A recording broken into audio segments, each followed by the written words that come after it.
Check natin at yung ating mga dalang time check natin mga 7:40. Ganyan yung ating ibang hard reflex.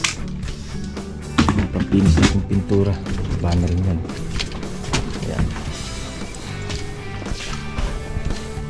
Para hindi ito yung hard reflex, yung kulang sa cove, ayan, nandyan na rin. Nandyan yung pintura, pwede na final na pintura natin yung bawat room. Ito, ayan, kulay na. Nakulangin na itong seal gray. Ito medyo pink lang naman, parang light pink siguro kulay nito, master better lang. Pilit na rin naman ng tube. Yan sukatan mo natin to, and then dyan be sa labas sa'yo, yung kaman dyan sa loob. 8 meters. Tapos dito sukatan nyo naman to, gitnaan nya, para malaman natin kung 4 meter. Tingnan lang natin muna. Yan, tumbok mo lang sa'yo.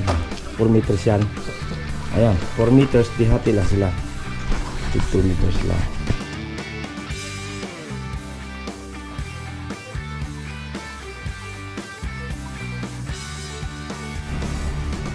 Kaya mga boss, check na natin itong black 20 ng Jasmine. Ito kukulayan na lang naman din. Ang kulay nito yung automotive black. Hindi ito kasama ito to, caramel brown lang to. Itong dalawa, tatlo lang. Ayan, parehas na kung 1/2 yan. Yung 1/2. Okay. J. Aragon's Vlog offer you quality construction and timeless dedication.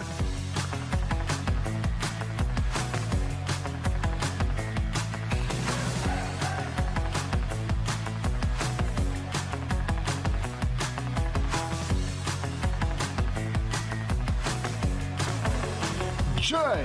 Aragon Vlog. Good morning! Ayan nga boss, welcome back ulit sa YouTube channel. Dawadlan 13 Martires na naman tayo, Linea Project Block 39. Check na natin at araw ng Martes, Tuesday ngayon. Check na natin, baba yung ibang materyales natin gagamitin dito. Check natin mga boss, let's go.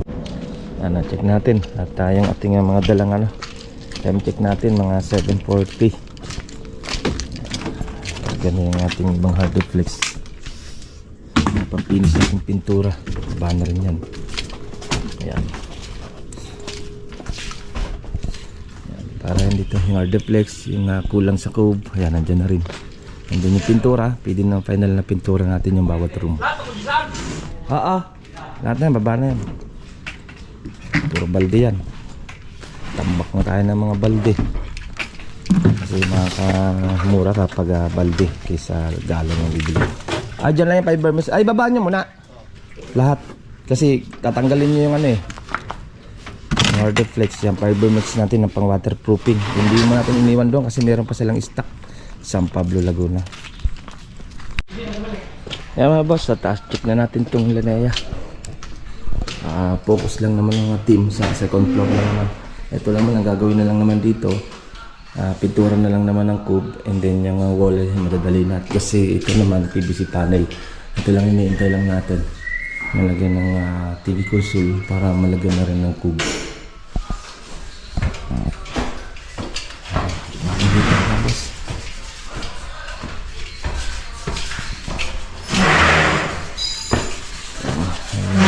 Frame na para sa kanyang PVC panel.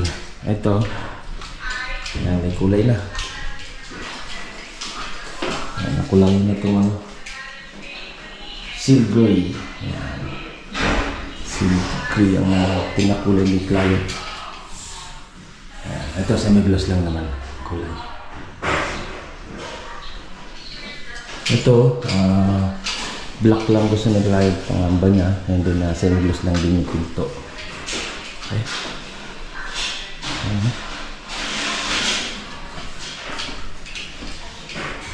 Alakay pala wala sa hulog tong wall na to, dede. Wala sa hulog ng wall, Wala CR. Wala CR. Ayan. Lalaro sa 3 cm.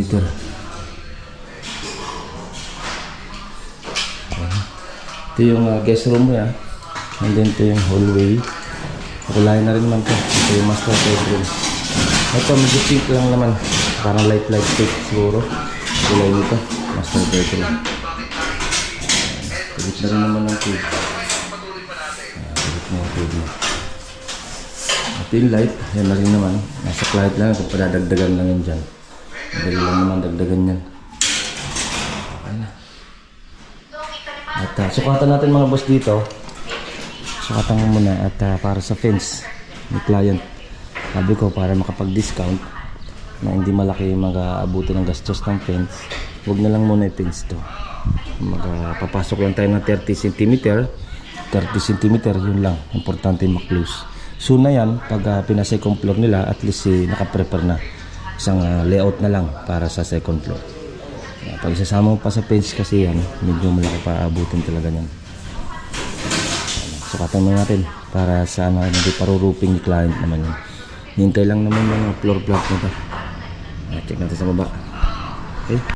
Yan sukatan mo natin to. And then dyan. Dyan be sa labas sa'yo, yung kimandi dyan sa loob. Yan. 8 meters. Sige. Tapos kung 8 meters yan, diretso mo lang dun de. Doon lang, tsaka dito ka lang bin ano mo lang yan, may tusok na, nakita mo may tusok na, anong yan, 10 mm, dito mo lang tapatan. Doon na kayo sa likod de. Dito na kayo daan sa likod. Para makainal doon sa likod. Yan, sukatan naman natin dito. Nakita mo yan dyan, parang may muhon dyan. Yung malaki. Malaki nga yung nakalagay dyan eh. Pero hindi naman yan, straight mo lang naman. May 12 yan. Alam ko 12 haba niyan eh. Ayan. Pit. Hindi, sa 12 na. 13. 13? Malaki yata itong 12 nila.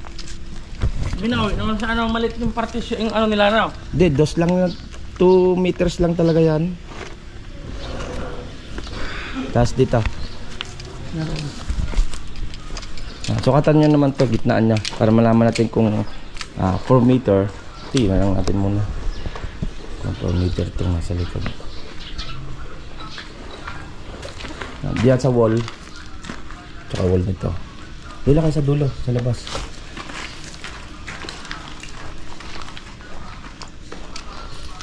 Yan, tumbok mo lang sa ibig. 4 meters yan. Ayan, 4 meters, dihati lang sila.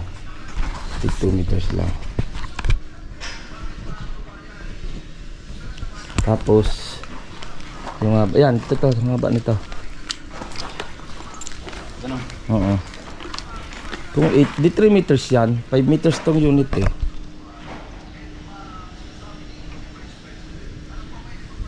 Meron yung 3.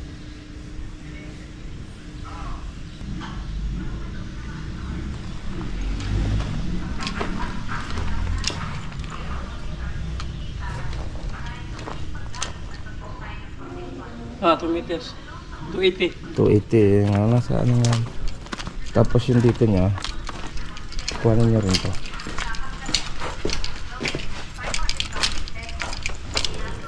Itong, yan, yung front na yan. Tapos yung kung 3 meters yan. Yan may bakal na yan. Kanta? Bisi. Ayun, bakal, 10 mm de. Ayun, nakatayo. Yan. Doon na, sa wall na. Kung 3 meters yan. 310.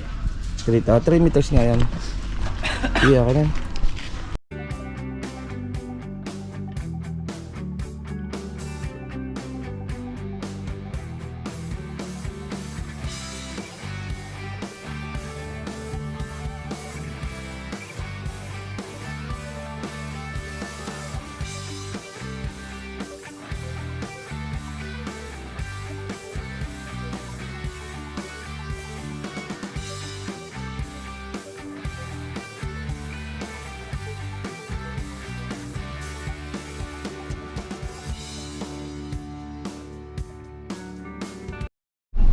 Yan mga boss, yan ang ating kunting pasilip. Ayan, at sinukat lang na natin yung ano niya, lot area niya. Halos 100 square meter.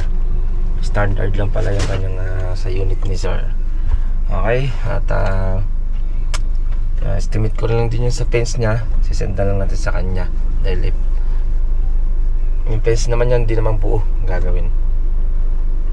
Update ko kayo. Baya sunod na araw naman dito sa Dawadlan 13 Martires. Papunta naman uli ako sa Limabrosa Phase 3. Araw-araw tayo napunta doon dahil doon din naman ang bagsak ko sa Kalamba. Malapit lang naman tayo doon. Dahil tsaka madami tayong project pa doon sa Limabrosa Phase 3. Okay, update ko na lang kayo. Baya sunod na araw naman pagbisita natin dito sa Woodland 13 Martires mga boss. Samahan niyo ako. Punta tayo sa Limabrosa Phase 3 naman. Let's go. Kaya mga boss, dito na tayo sa Limabrosa Phase 3. Check na natin itong Block 20 ng Jasmine. Naipinturahan na yung wall niya. Let's go. Kaya mga boss, check na natin itong Block 20 ng Jasmine. Okay, yung Block 20 ng Jasmine natin. Naipinturahan na rin naman ang kulay niya. Yan. Ito, kulayan na lang din naman ito. Ay, ito, pipinturahan na lang din naman ito. Yan, kulayan na. Okay na. Yan, kulay na lang din naman. Din ito, PVC panel, nandyan na rin naman yung PVC panel niya. Nakabit na lang din naman, tapusin mo na yung kulay niya. Okay.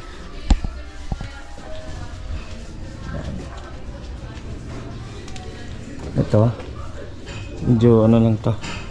Ito lang naman ang kulay niya. Ito kulay niya. Para tumugma siya. Gusto pala, anong kulay nito? Yung bakal nito. Yung bakal na yan. Oo. Ito naka-primer na. Puputiin mo na lang yan. Oo. Para sa Senepa. Yan o. Ito kukulayan na lang man din. Ang ang kulay nito yung automotive lacquer black. Oo. Hindi ito kasama Oo. Ito to? Caramel brown lang to. Itong dalawa, tatlo lang. Ayan, pares na kung 1/2, yan. Yung 1/2 niya. Okay. Yeah mga boss, yan ang ating kunting pasilip dito sa block 20 ng Jasmine. And then yung Dawadlan 13 Martires natin. Galing tayo doon kanina.